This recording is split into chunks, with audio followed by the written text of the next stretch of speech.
We are back. Week 6 has gone. Week 7 is upon us. Woke up this morning. Christmas in the air in Arizona. Halloween's around the corner. Time change is coming. Goes from 3 to 2. What a spread. We are down here at Rough Riders in Phoenix, Arizona. They sent out an unbelievable, maybe the best spread all year. Shrimp, oysters. We got an unbelievable salad. We got a carpaccio, marinated tomahawk. We got a pasta. And we got my favorite, take healthy food, a vegetable, and deep fried. Make it unbelievable. We got an unbelievable play on a whiskey sour and a mezcal drink. How you doing, brother? I'm doing great, thanks. How are you? Fantastic. Cheers. Cheers. Unbelievable week. I mean, we're starting to see the teams start to rise. We're starting to see the teams that we thought would be bad, right? I mean, that's kind of where we're at right now, and you're starting to kind of see the way this is going to shape up moving forward. Yeah, I mean, there's culture and then there's trends. Yeah. This is a league of trends. It's a copycat league. It's all these things. But the trend that we're seeing more than anything is trying to bottle up these franchise quarterbacks, these dynamic playmakers that are transitioning, and you make them become students of the game. You make them earn everything they're going to get. Because right now, this bend but don't break style of defense that is just quietly not being talked about in the NFL to keep these marquee quarterbacks at bay is working. Because they're waiting for that right opportunity within situational football to pounce as a defensive coordinator and catch somebody with their pants down. And these quarterbacks, unfortunately, are not making the plays when they're there to be made, and they're not hanging corners out to dry anymore. You're seeing a very soft style of defense, and these quarterbacks are going to earn everything they're getting, and then it's not just hitting home runs right now. It's a great point you're bringing up, because I thought for a while there that just offenses aren't very good anymore. I thought they stunk. I thought we get in the red zone, we just kick field goals, right? But it's a great point. You're right. So many teams are literally playing this, like you said, bend but don't break. Get down into the red zone, and then we get the extra defender, which is the back line of the end zone, right? That's where we go.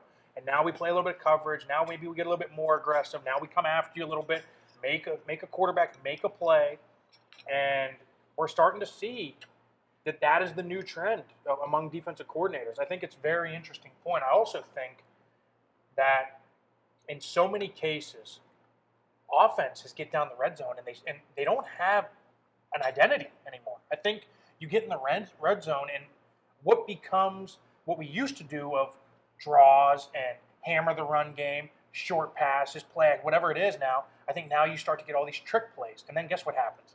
Now you get -6. Now you go from 1st and 10 to 2nd and 16, and you got no chance. You're kicking a field goal. I think that, and then also the high rate at which people are going for it on 4th down. 100%. When did it just become a necessity to go for it in the first half on 4th and 2, 4th and 3, at any portion of the field, right? Sounds like you're talking about the Arizona Cardinals. They went 0 for 4th down in Sunday's game. Well, it's a trend as far as we were talking about before, trends of this league. The Detroit Lions last week go 0 for 6, 0 for 7 on 4th down. I get analytics. They're great. It's one metric that can help you throughout the course of a game, throughout the course of the week, of looking at that, assessing what's going on to help you with the game within the game.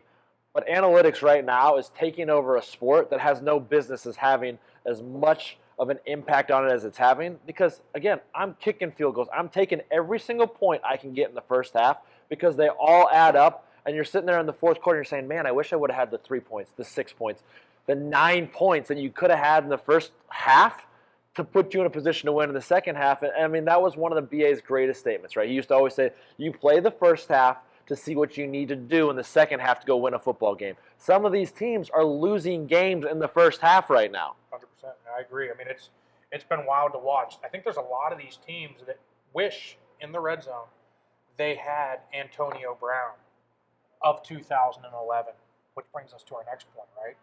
Robbie Anderson, another situation. I've never seen a player in my life get kicked off of a team in the middle of the game. I don't know if you have. I never have until a year ago when I watched it with my own 2 eyes live in person in MetLife Stadium, watch Antonio Brown get thrown out of the stadium into the locker room.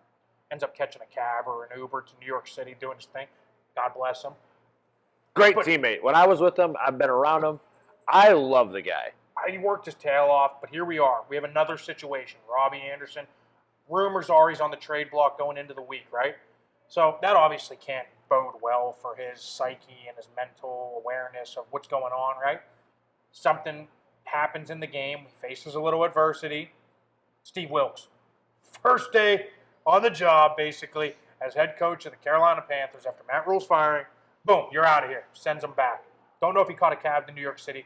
We'll wait and see for his Twitter, his Instagram. No, he did a post-game press conference, and he said, you know what? I want to be out there. I'm not going to apologize for wanting to be out there on third down. You have to make an impact if you're out there. But here's the other thing, right? If you look at this just from a bird's eye view, Steve Wilkes is coming in. There's a long portion of the season left. He's trying to get rid of these bad apples. He's trying to get rid of anybody, and he's going to sit there and just pew, pew, pew, just trying to hit somebody and send a message that will permeate throughout the locker room. That people are going to sit there and say, oh, man, well, you know what? Robbie Anderson, he was a Matt Rule guy. He played with him at Temple. He did all of these things. He's not falling in line with this new regime of what's going to happen, and they're going to try and send a message, and everybody is aware of it. I mean, we talked about it before. You have to go into every single week proving your worth, especially on a team like this that there are so many question marks. I mean, P.J. Walker goes from being the starter, not playing really well, all of a sudden they throw Jacob Eason out there, right? You never know when your opportunity is going to come at quarterback or any other position.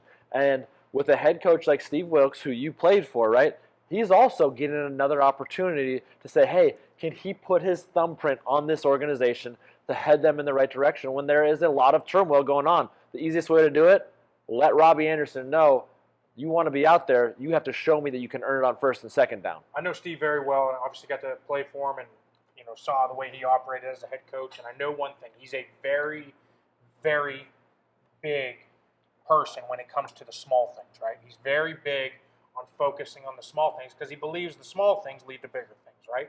So as quickly as he can nip those in the butt, he's gonna do it. And so I don't know what happened between him and Robbie on the sideline. I don't know what it was. It may be a very small thing, but that's his way of sending a message, like you said. And we'll see the way the rest of this team is. But I do know one thing: whenever you're on a losing team like this, and this is going to be a dreadful season for the Carolina Panthers. I mean, I don't know if they win 3 or 4 games at this point, because now you lose the locker room, you fire the head coach. It's just an absolute shit show. And it's just going to keep getting worse and worse and worse. People will start fucking quitting, playing. You trade Christian McCaffrey, and it's over. It's over. I mean, now the team knows, okay, we're done. We just traded our best player, right? So who knows what's going to happen? They've already said they're going to keep the young defensive players, Derek Brown, who's the other one, number 21, Jeremy Chin.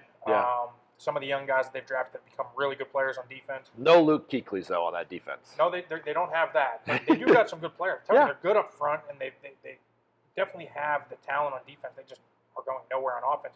But I do know these guys are all playing for their jobs. That is what has to happen when you're on these losing teams, because the GMs, the coaches, everybody are sitting there and they're like, what is happening right now? We are one and whatever. Everybody is expendable. Everybody. Yeah. So there we are. Jets. Team that we did not see being this good. I don't think anybody saw it. We thought they'd be improved. Have they already beat their over-under wins on the year, I think? Probably getting close at this Probably point. getting close at this point. I mean, what are they, 4-1?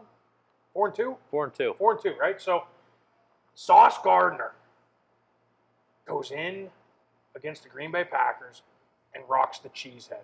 What's your thoughts on that? I mean, I'm old school. I am of the premise of win with class, lose with class. So I'm sitting there, and when I heard about Alan Lazard flipping it off his head and trying to make light of it, that was not making light of the situation. That there is a line that I feel like, hey, you understand they just won in Lambeau. It's all of these things. Everybody understands the nostalgia of that. They understand the cheeseheads and the pride that goes with the Green Bay Packers. I thought it was a little much. I mean, I go back to of playing within the whistle, doing everything within confines of the rules, but then there's piling on that just becomes too much. I went down to South Bend when I was at Michigan State. We won an unbelievable overtime victory, and then all of a sudden we get done, and I'm talking to the media, and I find out that we planted a flag in the middle of their field. You weren't happy about it. I'm just like, why? What are we doing? What's the point of that? What is to be gained of that besides trying to make somebody look bad? Now, again, I'm always going to have my teammates back in that situation, but at the same time, there is a limitation to what needs to be done within that. that I'm just like, you know what, I didn't like it because I think that it goes above and beyond of what you need to do. I'm of the other side. Of course you are. Of course I am. I've always loved and enjoyed the villain, especially on the road. Especially on the road. I love when Michael Jordan used to go into Madison Square Garden and just talk shit to Spike Lee. Like, I live for that. I loved going back to my hometown, Heinz Field. The towels were waving. Terrell Suggs goes over to the front row of the stand, steals somebody's terrible towel, waves it in their face, throws it on the ground, stomps on it, does that whole thing. Childish, maybe. But when you're playing and now you get the boos, everybody just starts raining down. I lived for that. My favorite thing in the NFL was playing in a hostile environment and going in and winning and just watching. You get a big touchdown. You get a Carson Palmer, play action, J.J. Nelson up in Seattle. The place goes quiet. I mean, this is the loudest place in the NFL. For sure. It. I live for those moments. So to see a guy do that and then back it up, because you know this guy's a stud. Sauce Gardner's a stud, and he's willing to take on the number one receiver every week. I live for those moments. Now, if you're the number 2 corner on the team, or 3 corner, you're the nickel corner, and you're getting torched, and you do that, not a big fan. But when you can do it and back it up, I'm a big fan. Again, you're talking about instances within the confines of the game. I'm all for a team coming together on the road, that us against the world mentality. Yep. But when you throw a cheesehead on, it's like, okay, enough. That's too much? It's too much in my opinion. But it is what it is, right? You kick them while they're down. The Green Bay Packers are struggling. They're trying to figure it out. And, you know. We'll see where that team goes. I mean, that's a team that we thought was going to be one of the top in the NFC, and now they're going to have to. Now, we all know that Aaron's going to find a way to right this ship. We know that. We think so. We think so. We keep saying that. I'm going to say it every week. Yeah. Until he proves us wrong, right? Yep. All right, so the other thing, speaking of quarterbacks, you're starting to see the revolving doors, whether it be injuries, whether it be win-loss record, whatever it is, right? You see it in Miami. They go from Tua to Bridgewater to Skyler, back to Bridgewater, back to Tua. Will they be the team that we saw the first 3 weeks with Tua, or will there be some protection in the playbook like we've seen the last couple of weeks? Because now Tua hasn't been with this group for a while. Now he's thrown back into the mix. Is it going to be a condensed playbook? Is it going to be the full playbook? Where are we at? Yeah, it's hard to say, right? Because you don't know. It's one hit again, and Tua might be in a really bad position and have to come out. We're seeing a concerted effort by the NFL of saying anytime anybody is dinged, you're done. You're not even in question for going back out there. So really hard to say. Mike is trying to figure this out because he's a first-year head coach. It's also the offensive play caller. He's trying to figure out how to make his guy comfortable. When you have that week to prepare, it's really nice. And then all of a sudden, at the very beginning of the game, something goes awry. Sure. Where do you go? How do you do it? These guys that rely on the run game to be able to set a precedence, to not get too far behind. When you get behind as a play caller and you have an inexperienced guy at quarterback, you start to panic. You do. And so it's not just in Miami that we're seeing this revolving door. You're seeing it in Carolina right now with what's going on there. P.J. Walker played, I talked about earlier. Then Jacob Eason comes in. Everybody's being evaluated. When will Baker come back? What can he do when he does come back? Is it Ben McAdoo? Is it players already packing it in? All of these things play into it. Look at Pittsburgh, right? We're not going to have Kenny Pickett play right away. We're just going to oh, no, Kenny Pickett's here. He's going to be the savior. He's going to add life. Kenny Pickett goes out with a concussion. All of a sudden, Mitch Trubisky comes in and plays well. He does everything. I would like to see Mitch Trubisky stay at quarterback. Kenny Pickett has looked in over his head at times right now. Give him a chance to just rest, see what's going on. I understand he wants to infuse life into that city. He is a fabric of what that is all about, of what they are. He's not ready for that. Mitchell Trubisky is ready. They are still in a rebuild as much as Deontay Johnson doesn't want to admit it. They will win football games because of who they are as a head coach, who they are as an organization. Defensively, they're going to do that. Just sit back and let this team win the games they should win, and they're going to lose the games that they probably should lose. And steal one here and there like they did against Tampa Bay, right? Exactly. You know, their defense rose up. I mean, we obviously saw that. They played well on defense. Cam Hayward had a day against the rookie left guard. Now, rookie left guard for Tampa, has had a month. I mean, he's had Chris Jones, Grady Jarrett, Cam Hayward. I mean, tough business. But getting back to the quarterbacks, everybody thought once Kenny Pickett was getting inserted in that he was going to be the next Ben Roethlisberger. Everybody just pumped the brakes, give my man time. That has been the thing that has been missing the most, I think, in the NFL is not giving young quarterbacks enough time to develop. It's like we throw them in, we see a short and condensed version of what they can do in 4 to 6 weeks, and it's not good because the team's not good, right? Yeah. And we sit there and we throw all the blame on them. And that's a tough thing, and a tough pill to swallow as a guy that had to take a couple years to develop. I'm sure you did too at this level. And so, it's definitely an interesting situation. But the QB revolving door, those teams are struggling. Like, it's period. Like, it's just too hard to be consistent when hey, Ron Rivera said it best. You develop and design a team around your quarterback. And if you do that around Tua, Teddy's not Tua, Skyler's not Tua. If you do that around Mitch Trubisky, 2 different quarterbacks between him and Kenny Pickett, right? Carolina, you do it around Baker, or maybe it was Sam at the time when they decided to build that team, right? And now you hear Baker, maybe it's not 100% suited to him. It could be even the play caller, right? There's so many different factors. And there's a reason Baker had some really good years is because they had a really good offensive line, and they designed that entire playbook and team around him. So what are the Patriots doing then? The run game. They're in a good position, right? Like, I mean, gotta feel really good about where they're at because they know Mac's the guy. They put all their marbles in Mac. They draft him early in the first round. He's the guy. Same thing in Dallas, right? Yeah. Dak's the guy. There's been all this stuff about Cooper Rush, right? Relax. Now you're in a good position. You got great backups that where if you lose these guys for a shortened period of time, you feel really good about them going in and winning you games, right? Would you agree? You can weather the storm. You can weather the right? storm. That's all you want out of a backup. Yeah, it is, because there is a reason that there are backup quarterbacks in this league, right? If you look at what's going on, and I want to dive more into it later, but this trend of quarterbacks that are playing at a high level and all of a sudden they're anointed the savior or they're going to do this or that. The MVP caliber quarterbacks, the Pro Bowl caliber quarterbacks, they might have 1, 2, maybe 3 bad games throughout the course of a season. Sure. Backups like myself, it's probably about 50%. You can go out and you can play well, help a team win a game, but you're also going to make mistakes. You're going to make physical mistakes. I always try to pride myself on not making mental mistakes, but they're going to happen too because you just might not be fully up to speed with what's going on, or you have to read, react, all of that.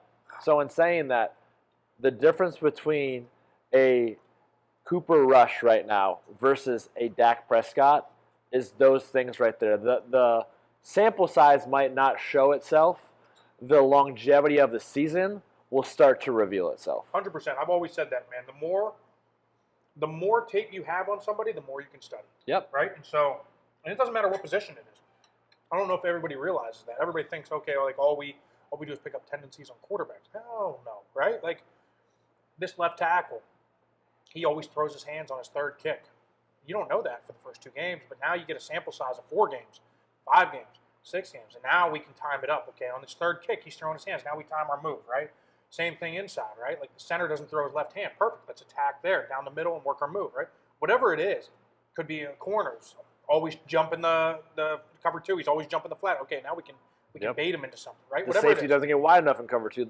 Hey, the way this wide receiver comes off the ball, you know it's not a pass play. 100%. All of those things, for sure. All of those things. And so the more you see of a guy, the more it starts to reveal itself of what they do. And so the guys who can consistently do it over the course of 17 games, there's a reason they're fucking paid what they get paid. There's a reason they're the starter and starting for 17 games because they can.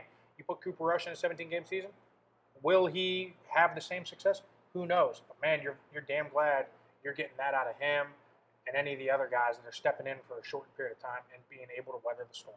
Yep. All right, on to the backup plan. Having a good backup plan in place can save a game. It can save a season for you. 100%. And saying that, 2 guys that we highlighted last week, let's go back to them because they answered the bell when their number was called again in a starter's role and did a phenomenal job. 2 younger guys, 2 rookies, and Bailey Zappi and Kenneth Walker III.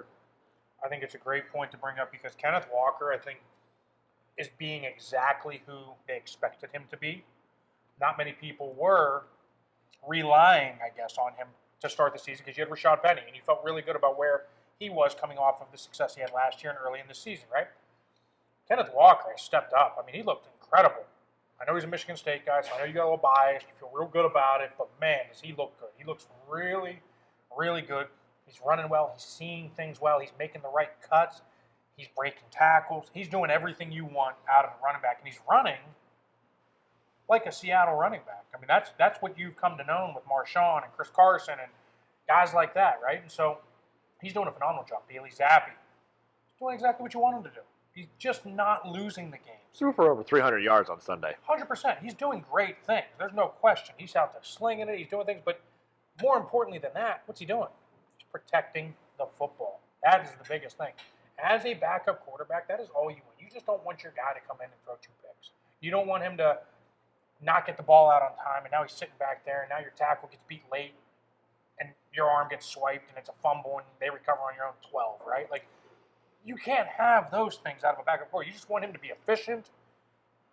Anything more than that you get, you are feeling really good about it, and you got to be feeling really good as a New England Patriots fan right now. Yeah. Tip of the cap to Bailey Zappi. Great job being a 4th-round pick, doing a tremendous job of asserting himself in this league. Kenneth Walker III, though, is not going to be on the backup plan anymore because he is not a part of the backup plan. He is in the forefront moving forward for the Seattle Seahawks and the rest of his career. I mean, his start and stop, all his ability to do what you said of what you need for a running back is highlighted through what you saw on Sunday with him. His start and stop, his taking negative plays and not doing anything of getting back to the line of scrimmage, making guys miss. I mean, he shook people that usually you don't see get shook in this league on a regular basis. He's so compact. He does so many things. He fits that offense perfectly. Also to note of that, so Kenneth Walker, my friend, you may be RB1 moving forward. Joe Noteboom, where are we at? Noteboom, I think it is. Gave him a big contract in the offseason. They felt really good about him, replacing Andrew Whitworth. I don't know if the tape has felt really good about him replacing Andrew Whitworth because he has not been Andrew Whitworth. This offensive line has not been very good at all, which doesn't help. But this is a team that is longing for help, and they're hoping they can get some guys healthy. Just patchworking it. They are patchworking it. They get a guy that was been starting at right guard. His name's Alaric Johnson, I think, and he's moving from right guard to left tackle. Insert Ode Abushi, former teammate of mine. Tough, physical.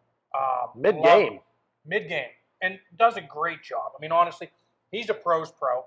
He's bounced around. He's been with the Lions. He's been with the Chargers. He was here in Arizona.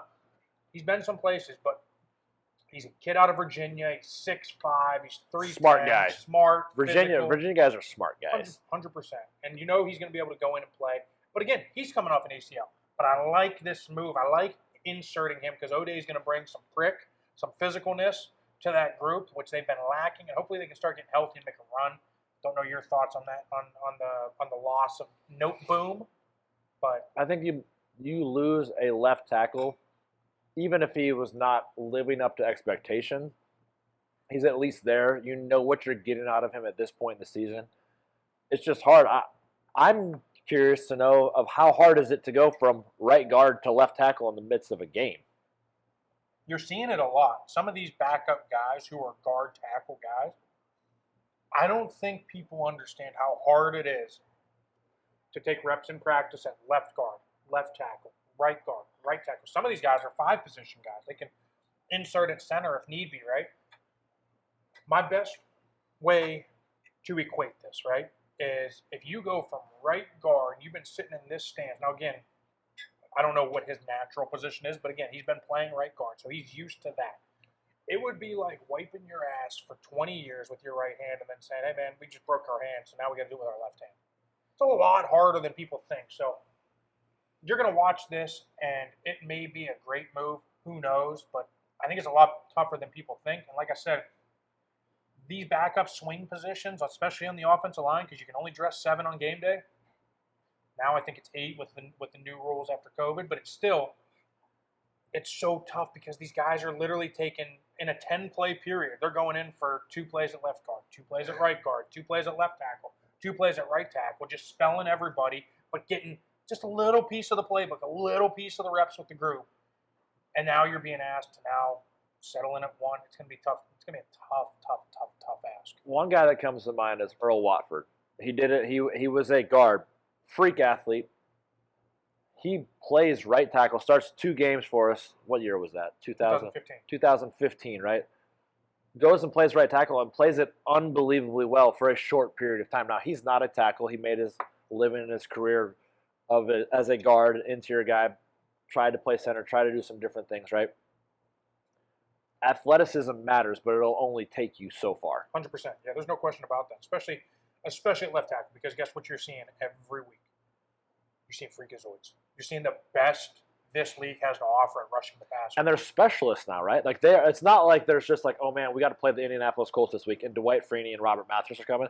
Everybody has somebody that can send in on third down. They trot them out there. They're monitoring their snap count. They're doing all of these things and saying, go get the quarterback. And especially if it's 3rd and 7 or more, you're getting the exotics. You're getting the overloads, the underloads, the double barrels, the cover zero, every crazy little blitz you can get. And you're not only just asked to go block this guy, you're asked to, okay, now I got to get deep enough to get my set against Von Miller. But guess what? They might be running a nose up the field, tackle up the field, him around. Now we got to switch this whole thing off, and you're the one starting the communication. Tough ask. Okay, so let's keep it right here in Arizona then, talking about communicating, tough ask.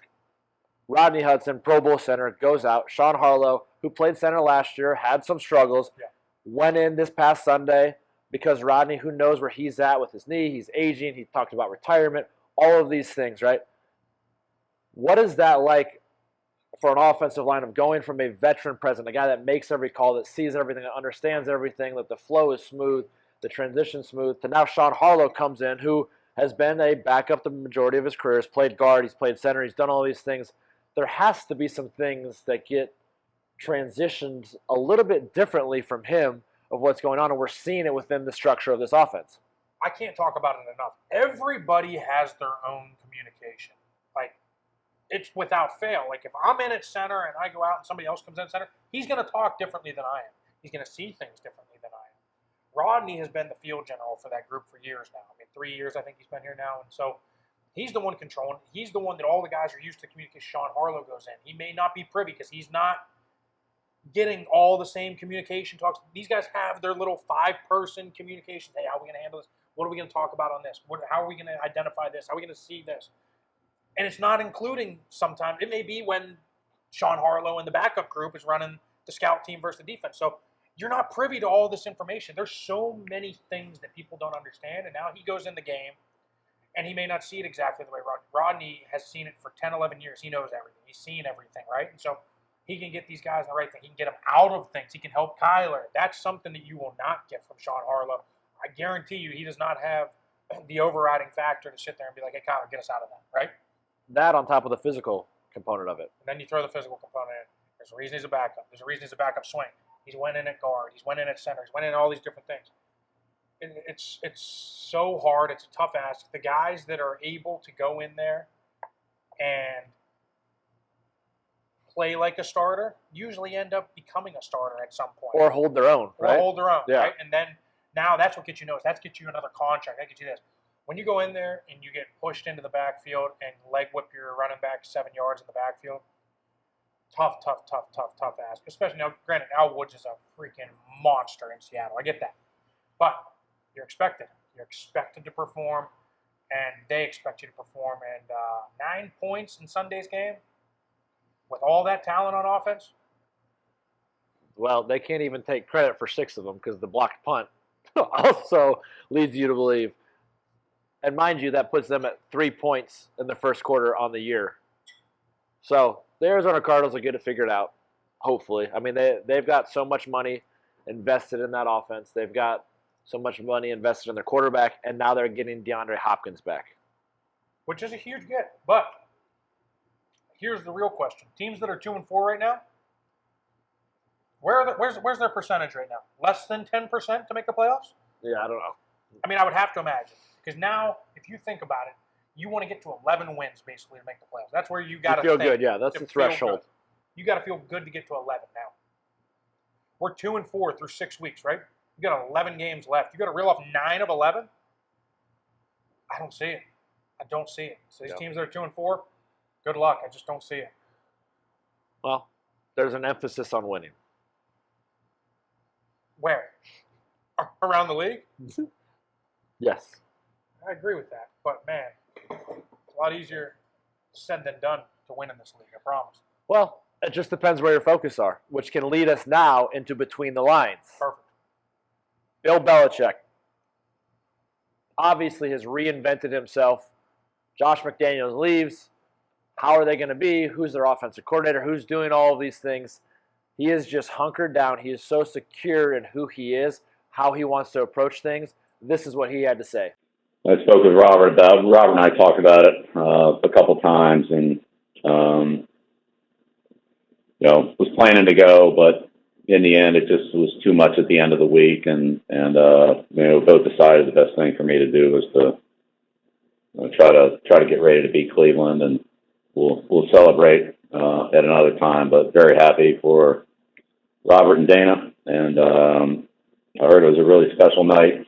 So sorry I missed it, but I know it was a great night for him. Very happy for him. So Robert Kraft gets married, right? He gets married Friday night, I think it was. Yeah. In New York City. It was a who's who of people that went in, right? Who's who? Bill Belichick did not go in, right? He says he's happy for him. Sure. I'm sure he is. But he's clearly just worried about winning football games. He's not going to take time away from anything in his preparation. His schedule and routine is what it is, right? And he will not stray from that regardless if it's the owner's wedding. He's very happy. Very happy. Very happy for him. Well, but he was not going to make that trek. Especially against the Browns. He probably wants to bury the Browns every chance he gets for being fired. Being fired by him, right? How many coaches have we played for that play their former teams? Oh. And the way that they act going into that week. It's the Super Bowl. It's the Super Bowl. It's sure, Byron Leftwich was the same way going into Pittsburgh. Bruce Arians was always like that going into Pittsburgh. Chicago, team didn't hire him, right? Anybody that you know that either got fired by a place or shunned by a place, or even if it was a former place that you were, you just want that revenge, right? Like you want to feel good about it. So I'm sure Bill was extra into this week's preparation, and so I don't look anything too far into that. I mean, that's just him being him. He's also secure enough to say, hey, I don't need to kiss the owner's ass. I'm trying to be here to win football games, and that's what I'm focused on, which, again, Robert Kraft is an unbelievable owner. He is phenomenal, but he also trusts his coaching staff. He trusts Bill Belichick, obviously. I just found it humorous, the fact that he said, hey, you know what? Sorry I missed it. Very happy for him. That's great. It's classic Bill Belichick. Yep. Let's stay in the AFC East, huh? Elijah Moore. Twitter will get you in trouble. It'll get you in trouble, but listen, he's had a lack of playing time, which I think a lot of people are probably questioning. Him, probably the most, right? Here's what he had to say. Anytime you put something up on Twitter, it's like having your own press conference. And then when you say about 6 different taglines within that of, well, if I say what I want to say, then I'm selfish, but I'm not going to say it because what I really want to say is I want the ball and I don't really care if we win, but we should be winning. I'm glad we're winning, but I don't know why I'm not playing. Listen, he should be playing. There's no question about it. He's a talented guy. Should he, though? Because if they really believed in him, they would have not spent a first-round pick on getting Garrett Wilson there. That's a good point. I mean, it's a very good point. But he's obviously not happy about it. He makes his comments.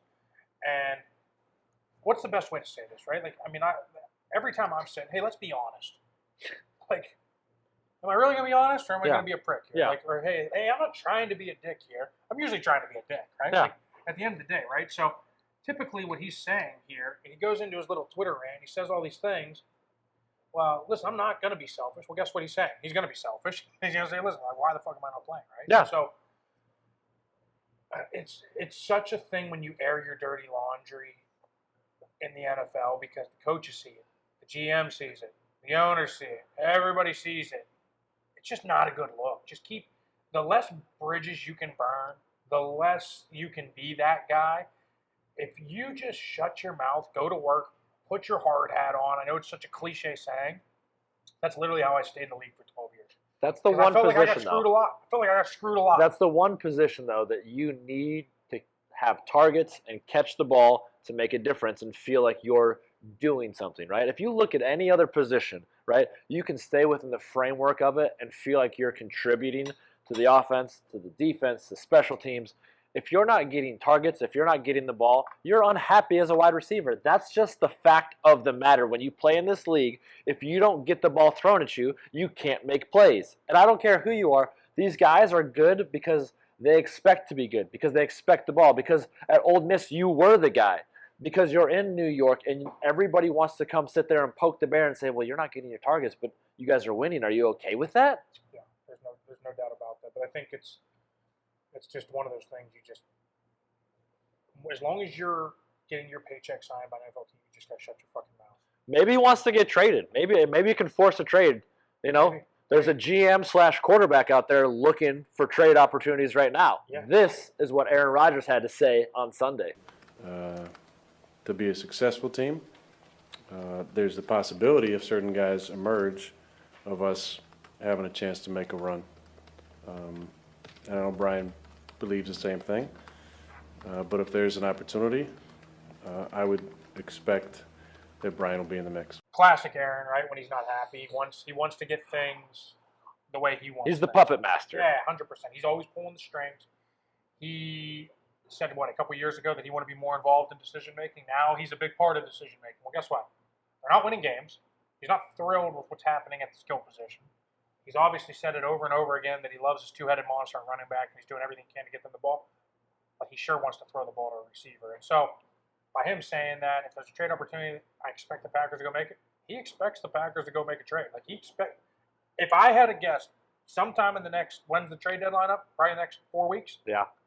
Sometime at that point, there's going to be a new receiver in Lambeau. Oh, for sure. I mean, look, the window of opportunity is closing. The sun is setting in Green Bay, and they're going to transition eventually away from Aaron Rodgers, away from everything they have, the nucleus, right? It's just gotten older, and you're slowly seeing guys there. I mean, the fact that Sammy Watkins is there, the fact that, Randall Cobb is still there. These guys are great locker room guys that are there to hopefully bring some of these rookies along.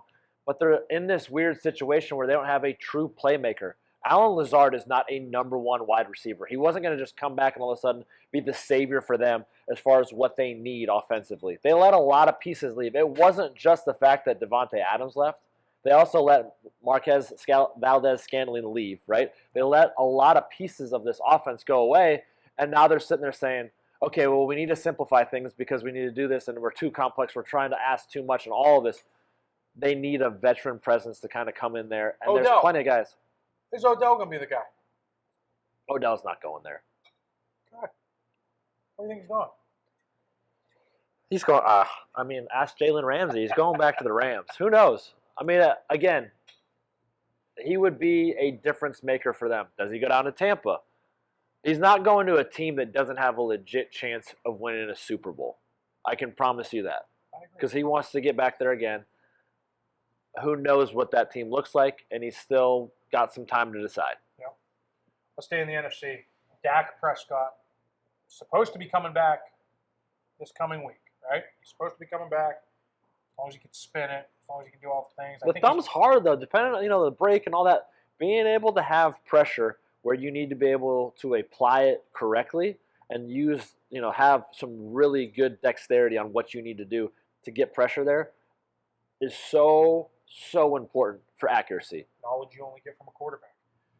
Dak Prescott, though, I think he's tired of hearing about Cooper Rush. I think For he's sure. tired of it all. So his plan is to play this week. I think with a franchise quarterback, if he's not ready to go, we saw Russell Wilson come back from a thumb injury too early last year, and he was not nearly ready to play. I think Dak Prescott's sitting there saying, hey, there's this window of opportunity. Now everybody, after 3 interceptions by Cooper Kupp on Sunday night, I think Dak saw an opportunity of saying, okay, Cooper Rush goes in on Sunday night, has 3 turnovers, all of the hype that was around him of starting his career out as 4-0, being able to do all these things. He wants his team back. He is the leader. He is the franchise quarterback of the Dallas Cowboys. And if this team is going to make the playoffs, and again, weathered the storm tremendously with Cooper Rush. What he was able to do individually, collectively, it's fantastic. He is not on the level of Dak Prescott. Dak Prescott will go back in there hopefully this week, and he's going against the worst defense in the NFL. It's exactly what you want, right? It's an ideal scenario for him to kind of go back into it. Now, while he's been gone, defense has stepped up. Run game has stepped up. Offensive line looks pretty solid. Yeah. But he's got a good group now, and they are poised and ready to make a run. Obviously, I don't think anyone's catching the Philadelphia Eagles. It's a really good NFC East, but they're very much in play to make a playoff spot at this point. And the Giants are doing things. I mean, that NFC East is loaded right now. Besides the Commanders, sinking ship, we all know that. They might be the next one to get axed. Very well could be, right? I mean, they're saying all the wrong things. They're doing all the wrong things on the field. They're trying to fire the owner. I mean, Yeah, it's a bad situation up there in Washington. But this Dallas team, Dak could come back and light things up and shut all the critics up at the right time. at the right time. And here's the thing. Jerry's feeling really good, like we said earlier, right? You can know you have a legit backup now. So Dak can just go out there and sling it. And Dallas, whatever happens, if Dak gets hurt again, God hope he doesn't, but if he does, you got to feel really good with Cooper Rush back there. But Dak is tired of the critics. He's tired of people talking shit. He wants to let everybody else know, hey, I'm still the guy. I'm still the guy in the big. Moving right along into our favorite segment of the week, right? That didn't sound real exciting. Well, because we're sitting at 50%, we don't feel real good about it. But this is the week. It's like 45%. That's like my completion percentage for my career. It's like 45%. Just not where I want to be, but just keep grinding. Keep grinding. But here, this is the week. We're gonna go 3 for 3 each. I'm telling you. The little lock signs I put on my social media every week, these are the locks. That's why you put 3 locks on there. I felt really good. Mine was like partway locked with the under all the way up until 6 minutes left to go. Yeah. And the muffed punt by the damn Browns, Yeah. of course. And then it all goes, just the floodgates open. Absolutely. But we did have a pick 6 this week. Dante Jackson intercepts our buddy Matthew Stafford. Still lose by 14. Here we are. Let's move in. Let's start with my first pick. I got Tennessee Titans. -2.5 versus the Indianapolis Colts. Everybody's high on the Colts. They get a couple wins. They get a win against Kansas City. They get a win this past week against Jaguars. They come back from down 70. They were down 70 points, basically. I mean, They gave up 700 yards rushing in the first half. Yeah. Here we are. The Jags are fading, though. Like, if you look at Trevor Lawrence and everything he was saying when they were feeling good, whatever their record was, if they were 2-1, he thought the season was done at that point. They were already crowned. Like, they had come. They had come of age. They have arrived. It is a long season, my friend. But I do love that run game. I love that run game down there in Jacksonville. We're not talking about Jacksonville. We're talking about the rest of the AFC South. Tennessee Titans, -2.5 versus the Indianapolis Colts. They get it done. Vrabel sending emails. Love it. Love it. We got the Atlanta Falcons, undefeated against the spread this year. They are +6.5 at the Cincinnati Bengals. I'm not believers in the Cincinnati Bengals. I've watched them a lot this year. I keep waiting to see the Cincinnati Bengals that we saw thrive last year. The team that was really good on offense, really good on defense. I'm not seeing either of that right now. I think they're better on defense than they are on offense. They spent all this money on the offensive line. I don't see that. Like they're not averaging a crazy amount in the run game. They're not protecting crazy amount. I just don't see this team, the same team that we saw last year, and they spent a ton of money to get better, and they may have gotten worse.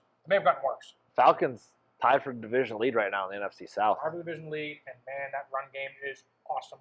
Arthur Smith just says, hey boys, we're going to run the piss out of the ball. And that's what he does. And then go drink Bud Lights. Then I mean, how awesome was that? What a human. Miami Dolphins get Tua Tagovailoa back. We think. Against the Pittsburgh Steelers. I don't think this Pittsburgh Steelers team is very good. I don't at all. Now, we got a crazy number here. We got -7. You thought they were awful last week. I did. I thought they were awful, and somehow they get a win. That just goes to show you what Mike Tomlin does. He's a great coach. He's going to get. I like how you spun that right there. Yeah, he's gonna get them some wins that they don't really need or deserve. Well, they always need them, but don't deserve.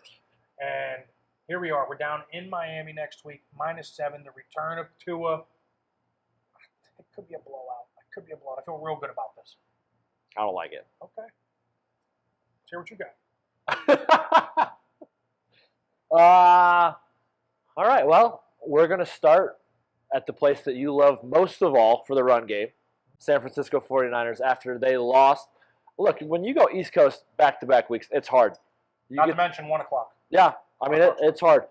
That run game is still as good as it'll ever be. The fumbles, the turnovers, all that stuff, they did not play their best football in Atlanta. They've got a tough matchup in Kansas City. The best way to try and stop a Kansas City team is to keep that offense off the field. This run game will be able to run all over them. I love the over here. I think Kansas City is going to put up points. I think that was an outlier of a situation that we saw against Buffalo, right, where you're kind of going back and forth. There's so much hype around the quarterbacks, and Tony Romo calls the exact spread. He said 24-20, yeah, which was unbelievable. Yeah, I mean, great job by him. And saying that, I think this goes over 48, which is a high number for a San Francisco style of offense. But I think they will run the ball effectively, and then Patrick will just go down against a very good defense, statistically speaking. But he's a magician. I like it. Jags -3 against the Giants. There's always that one that feels really good that never hits. And I liked the Giants when I first saw this. And I'm like, I got to try to switch it up. I got to throw a little curveball, a little off speed. You know, it's the postseason for Major League Baseball right now. This is a gut pick, huh? Yeah, this is a gut pick. Okay. This is going against the gut pick. Okay, This is the Jaguars. They run the ball really well. I think eventually we're going to see a type of game from Danny Dimes of the years of past. Now, Brian Dable's done a tremendous job of protecting him, keeping him in the pocket, doing all these things. The run game's been phenomenal. I think this could be the blip on the radar that lets everybody say, okay, that's why we're not going to completely invest in Danny Dimes to be our quarterback of the future, like we saw with Cooper Rush. Or eventually, over time, it just plays itself out. So I'm playing the odds here a little bit. I like Jacksonville -3. I like it, although I like this Jags run game. I don't think they're gone. I don't think they're off the radar. I think they've played well. They Trevor just Lawrence has to win. play They well. just haven't gotten the win. Yeah. They're doing some good things. He's making some good throws. He's keeping it alive with his legs. The run game's good. Just for some reason, they are not winning. Yeah, well, a team that is winning is the New England Patriots. And whether or not Mac's back, whether or not you have Bailey Zappi at quarterback, this team is legit, and they get to scheme up that defense against Justin Fields, who his confidence is completely teetering right now. 7.5-point favorites. I think New England easily covers that. They are playing at a high level. They are playing complementary football. They are well coached. They understand situational football, and they're going to go in there and beat the brakes off of the Chicago Bears. Perfect. I mean, I think the Bears might be the worst team in football. I think they might be the worst team in football. I think they fucking stink, and it all starts because what do we say this league is? Quarterback driven. Justin Fields is not the guy. I just don't think he's the guy. I don't think he sees it quick enough. His offensive line's not helping him, but I think he's bad. I think his play callers aren't helping. I don't think they're putting him in a position to be successful. As a coach, you need to find what your players do best and put them in a position to be successful. They're franchise quarterback, and I get it that this was a different regime that drafted him. He is still a special talent. You just have to figure out what he does well, and you keep bringing him along. Now, I saw some stats that his stats are very comparable to Josh Allen. Josh Allen made those steps and strides because of the coaching around him and his desire to get better. His desire to go to work and get better each and every day. He increased his accuracy, which is extremely hard to do, and he made plays around him. I mean, Justin Fields has playmaking ability. He's just a far way off of living up to that potential right now. He's going to stay a far way off from Josh Allen, I promise you that.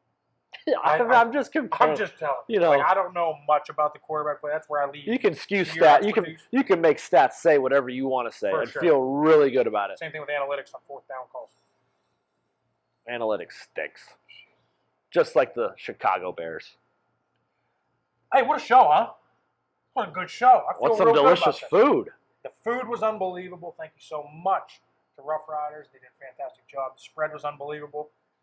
I am looking forward to seeing where this week 7 goes. I mean, it is going to be fun to watch as this thing continues down the road of teams fucking sinking and teams rising to the top. Thank you so much for joining us. Hit the link to get to our YouTube and all of our social media. Like it, subscribe, check us out on Apple, Spotify, anywhere we can.